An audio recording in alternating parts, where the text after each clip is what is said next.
Daniel Oppong, welcome to the conversation today. John, thanks for me. Good to be with you. It is a pleasure to be with you. You're joining us from Austin, Texas. I'm south of Salt Lake City in Utah. And today we're going to be talking about the challenges and obstacles to creating lasting DEI change in the workplace. This is something I'm very passionate about. We were talking just in the pre-interview about, not only, how important the topic is, but also challenges, the inherent kind of bureaucratic and institutional challenges in organizations, but also we happen to be in two of the states politically that are facing legislative challenges. So Texas and Utah, along with Florida, are probably three of the states in the country that are facing some of the biggest legislative challenges around DEI work. So all of this just leads to, I think, what will be a really fascinating, great discussion on the topic. As we get started, I wanted to share Daniel's bio with everybody. Daniel Oppong is the founder of the Courage Collective, a diversity, equity, and inclusion consultancy that takes a strategic, holistic, and human-centered approach to DEI work. He is also the founder of Boundless, a platform designed to create access for Black and Brown folks pursuing careers, opportunities in marketing, consulting, and tech. I think that's wonderful. Daniel, anything you would like to add by way of your background or personal context before we dive on in? Yeah, kind of an untraditional path into the work that I'm doing now. Got my start in the nonprofit sector, working with college students. And then I went and got a master's in organizational leadership at Gonzaga University. From Well, there, that's a great transitioned. program.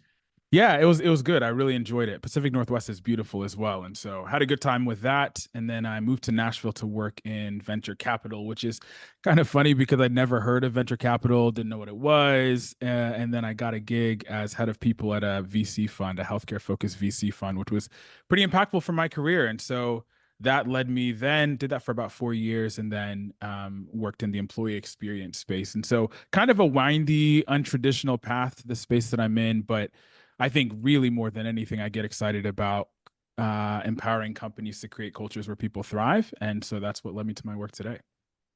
Yeah, well, I will say, I think the DEI field, the DEI area often is a zigzag path for a lot of people. That's So right. that tracks, that makes a Yeah. lot of sense. And honestly, what you just described seems like actually a pretty logical path to me. hmm To get there. And I think your work in employee experience seems to make perfect sense to me, to lead to this, for example. Um, okay, let's dive on in and hmm start to explore, um, kind of your views on the current state of DEI in corporate America. I referred to some of the political backlash, particularly in places like Texas, Florida, Texas, Utah. We've seen political backlash, legislative backlash. It's certainly not unique to our areas, though. I mean, Right. there's nationally, there's also backlash, right? And so we've seen that filter into corporate settings.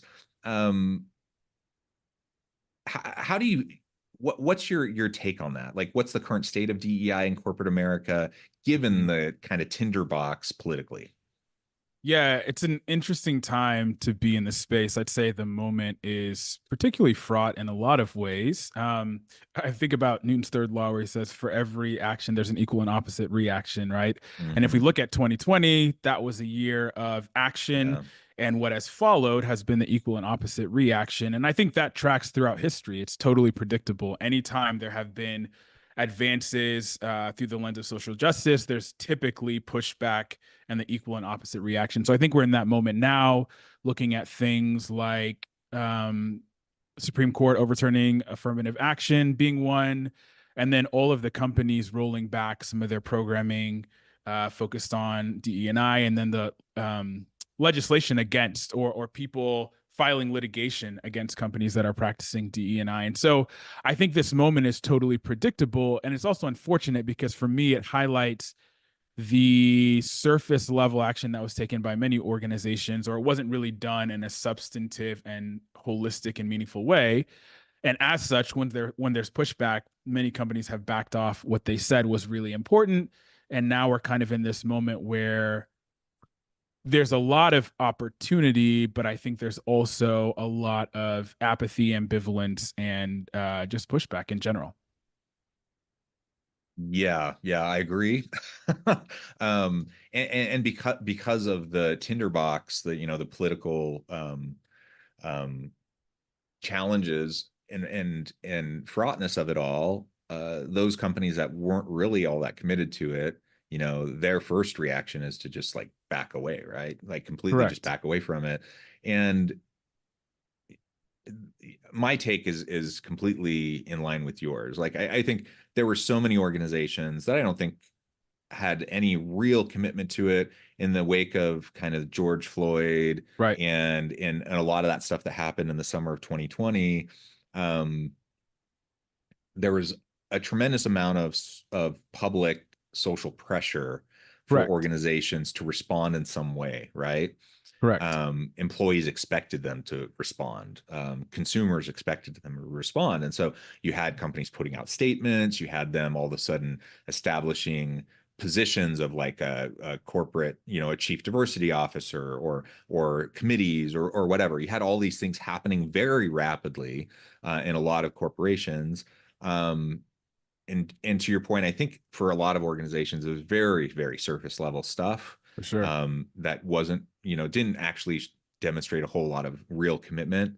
Um, in many ways, I think that led to the backlash because there wasn't the deep work Right. that needed to be done in order to like generate the buy-in and the commitment throughout the organizations. and That's and right. so people um that weren't feeling connected to it, didn't have the buy-in to it. They just felt threatened by it, That's which right. then led to more of the backlash to it, and yeah, pendulum swings, right?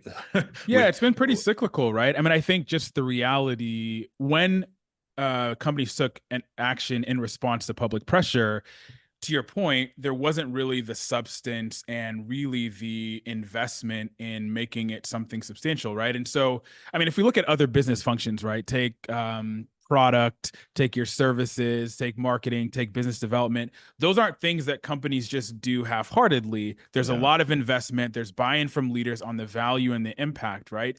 And I think one of the things that most companies miss if they just take a, let's call it program based or topical approach to DE&I, like the demographics in the world are shifting, right? And because of that, different employees are coming into the workplace, the consumer base is shifting. And so for companies who aren't considering the reality of the shifting demographics of the world, and they say, oh, well, this isn't actually important to our business, they're going to miss a whole chunk of the consumer market. They're actually going to miss being able to meaningfully connect with certain employees who are coming into their workplace. So I think there's a little bit of a misnomer about what it is and what it isn't, right?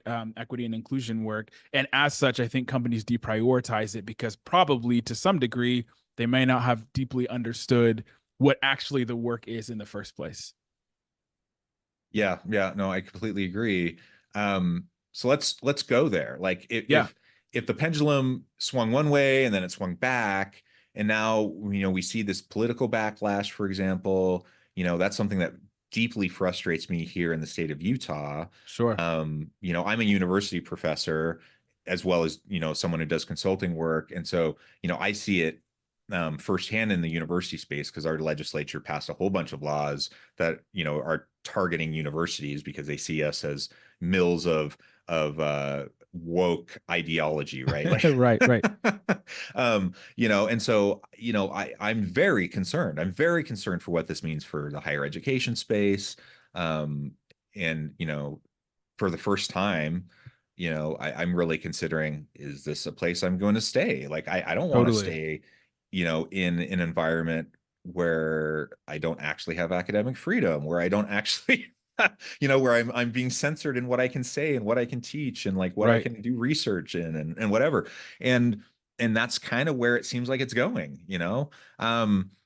So that's a concern I have, but I also have real concerns about like the actual work of like the important work of doing diversity, equity, inclusion stuff that's going to be impactful to organizations and help marginalized communities, etc. So yeah, like with the pendulum swings back and forth, like do you see an opportunity in the near future for like a level set, like a pendulum swing back where we can like balance out? Or do you feel like we're still in this backswing where we still have to weather that storm for a while? Yeah, I mean, like I said, I think throughout history, it has been pretty cyclical. So when you see advances, there's typically the pushback. And I think when I look at what's ahead for the industry, my guess is that there will be continued pushback. I think the election will be interesting as it pertains to the rhetoric and how we're thinking about kind of inclusion more broadly. But then I also think the industry will probably reinvent itself in different ways. Maybe it's different language, maybe it's a different branding or title as it pertains to DEI. But regardless, like I said, I mean, what we think about as DE&I work is like, how do we prioritize the human experience at work? And I think most companies would posit that that is important to them. And so maybe it's Yeah. existed under the brand of DE&I, but I think that aspect is still going to be important. And so we'll see how this particular moment kind of plays out. I do think there's going to be continued attacks, there's going to be continued litigation, and I think there are going to be companies that really live their values and continue to prioritize it and talk about the work that they're doing, which we're also seeing as well. Yeah, so if that's the case, as we try to continue to prioritize it, what would you say are some of the best ways that we can, positively prioritize it to make the types of lasting change that I think you and I would hope for, that, many people in the space are hoping for long term? Yeah, we typically distill, when we think about D&I, we typically distill it down to these 4 A's. So acknowledgement, acceptance, affirmation, and Mm-hmm. appreciation. So the Mm-hmm. acknowledgement of difference, the acceptance of difference, the affirmation of difference, and the appreciation of difference. All of those things, I think, help demystify this kind of black box of what it might be and what it could be. And so we think about those things operationalized. We're looking at organizations and saying, okay, how can you engage the unique identities that are in your organization? There's a difference between the idea that we're just welcoming everyone into the org, and then the idea of this was intentionally created with your uniqueness in mind.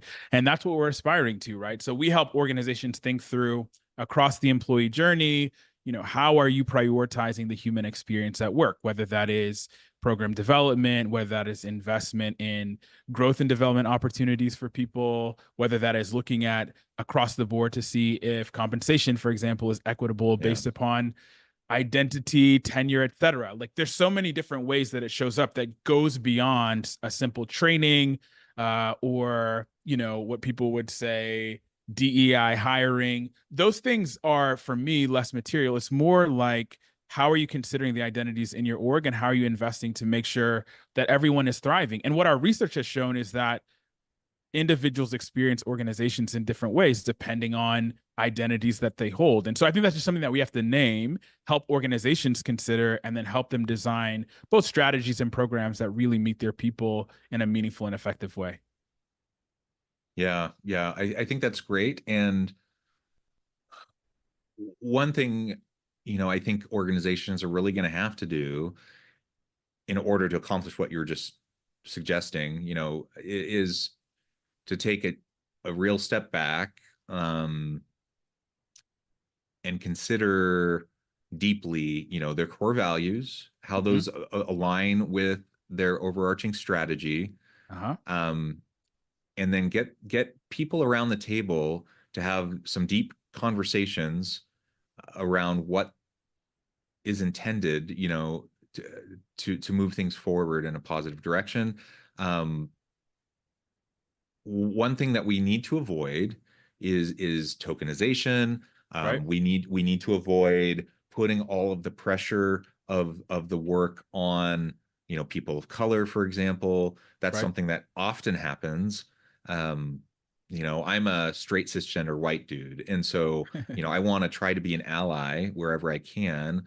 I also want to try to help take the burden off of um, people who might often have the burden placed on them to do this Right. work, wherever possible. While also, I also recognize sometimes it's a little bit of a fine line. Like I don't want to like overstep. I also don't want to like speak for other people. I don't Sure. want to, like it is a little tricky. And I understand that's why sometimes people don't want to wade into the conversation because they just feel like it's not my place, or I don't want to speak for other people, or I don't want to overstep or whatever. But don't allow, you don't want to allow those fears to keep you out of the dialogue. Right. And so I think being inclusive in the conversations to make sure that you have a good representation around the table to explore, like, what can these things look like, That's right. is going to be super, super important. And I think that's partly why there's been some backlash, perhaps, in many organizations.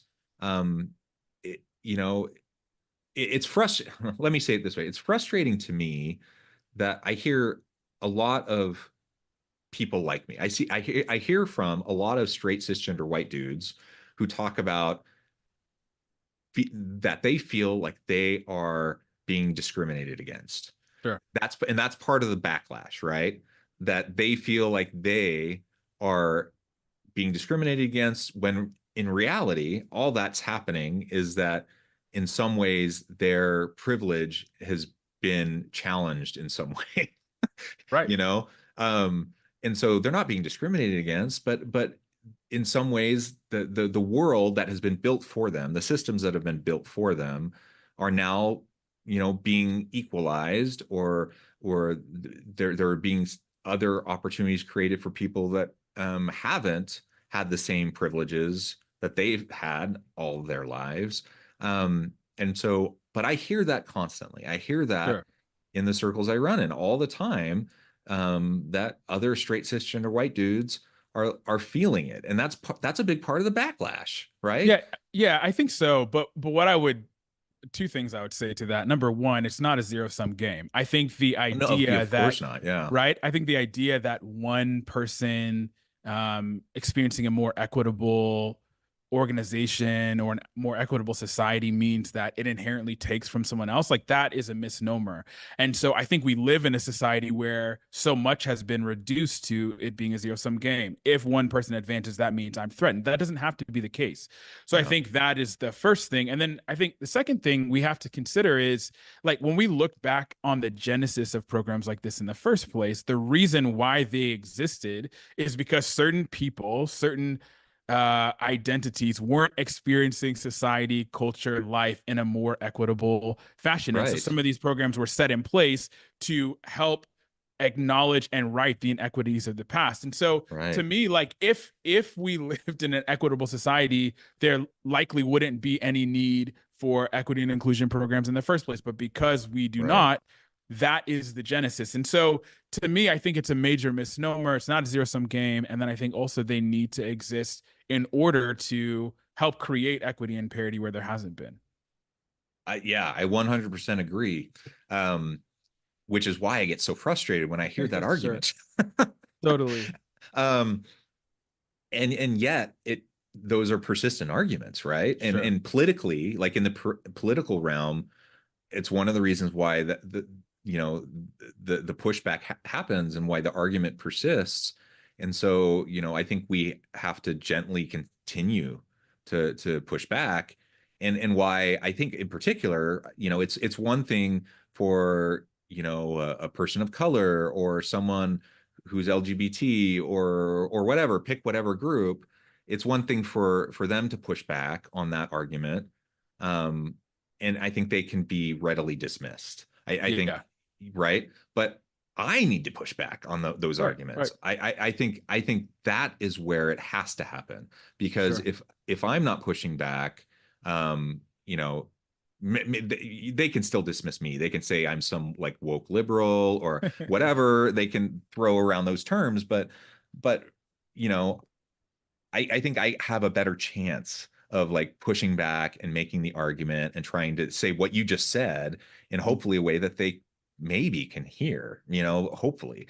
Um, and ultimately, my desire is not to um I don't want to discriminate against anybody. Like, I want Right. everybody to thrive. I want everybody to have opportunity. I want everyone to to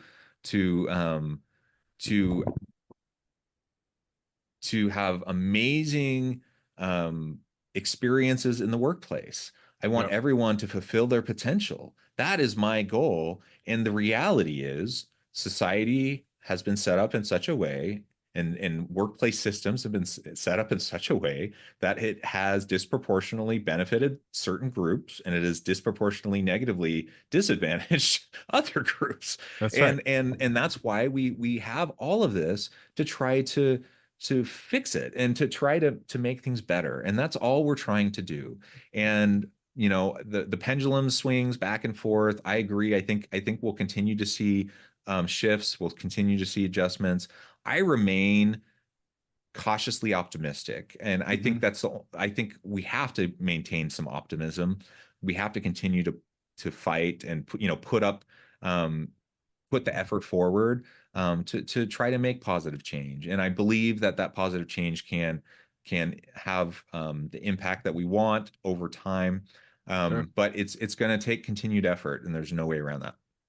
Yeah, I mean, I think it takes all of us. Everyone has their own sphere of influence, and I think in order to see a more equitable society, for people to feel a sense of belonging, I think everyone is required to make that happen. So I agree with you.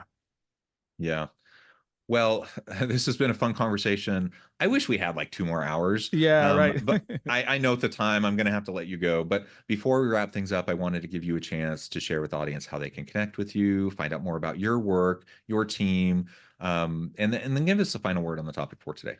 Sure. Yeah. So you can find our website, thecurscollective.co. You can also find us on LinkedIn, and then you can find my personal LinkedIn, Daniel Oppong. So those are the easiest places to find us. As far as our work goes, yeah, I mean, I think high level, we help companies prioritize the human experience at work and substantiate some of the items that we've been talking about today. So for us, that looks like talent management strategy, people development, learning and development. Those are some of the areas where we focus on. And so I think as it pertains to this topic specifically, my hope is that we can continue to focus on the world we want to create, Yeah, less on the things that we're looking to continue to deconstruct. Like, what does this better world look like that we're aspiring to? And what does it look like to actually create companies and cultures where people thrive? And so I think that's the challenge slash opportunity in front of all of us. And so hopefully everyone will do their part to make that possible. I love that. I love that optimism. Great way to end. Thank you so much, Daniel. It's been a real pleasure. I encourage the audience to reach out, to get connected, find out more about what Daniel can do for you. And as always, I hope everyone can stay healthy and safe, that you can find meaning and purpose at work each and every day.